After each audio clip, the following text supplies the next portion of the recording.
ओमराजेंनी 2 दिवसांमध्ये राजकीय निर्णय जाहीर करणार असल्याचं स्पष्ट केलंय। त्यामुळे ते तळ्यात मळ्यात असून ऑपरेशन टायगर धोक्यात आल्याची चर्चा रंगते। ओमराजेंनी शिंदेच्या शिवसेनेमध्ये जाण्याचा निर्णय रद्द केल्यास ऑपरेशन टायगर फेल होऊ शकतं। वडिलांच्या हत्येचा निकाल विरोधात लागल्यानंतर शिंदेच्या शिवसेनेत जाण्याबद्दलची ओमराजेंची भूमिका तळ्यात मळ्यात आहे।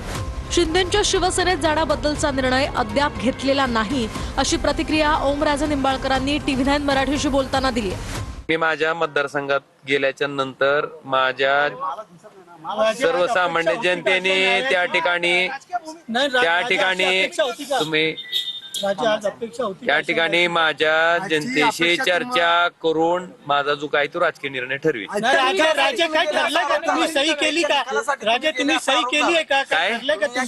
मग 2022ला ज्यावेळेस सेना फुटली मग त्यावेळेस पण निकालासाठी मला जाता आलं असतं ना। काय बोलता नाही राजे, पण सही केली आहे का आपण? काय मी आपल्याला सांगितलं ना, माझा निर्णय मी 2 दिवसानंतर घेणार आहे। ऑपरेशन टायगर बाबत काय सांगणार? ऑपरेशन टायगर बाबत मी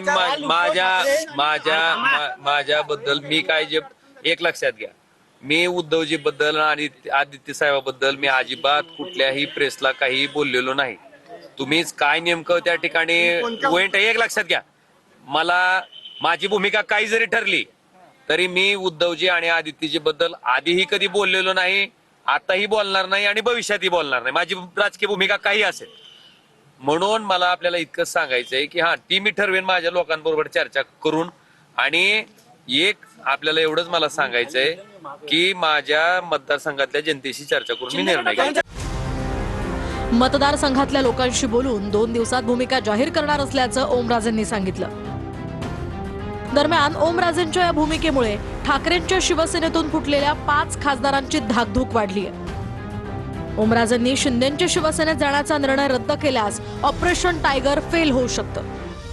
ओमराजेंनी निर्णय बदलल्यास 5 खासदारांवर अपात्र होण्याचं संकटही ओढावू शकतं।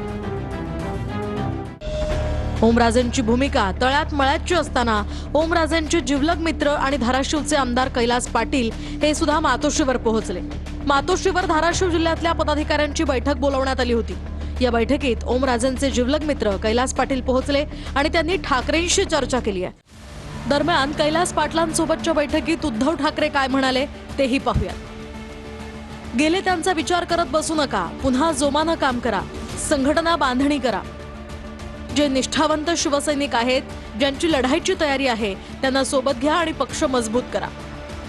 संघर्ष करण्याची ज्यांची तयारी आहे त्यांना सोबत घेऊन संघटनेची बांधणी करा। खासदार फुटलेल्या 6 लोकसभा मतदारसंघात मी दौरे करणार असल्याचंही या बैठकीत उद्धव ठाकरे म्हणाले।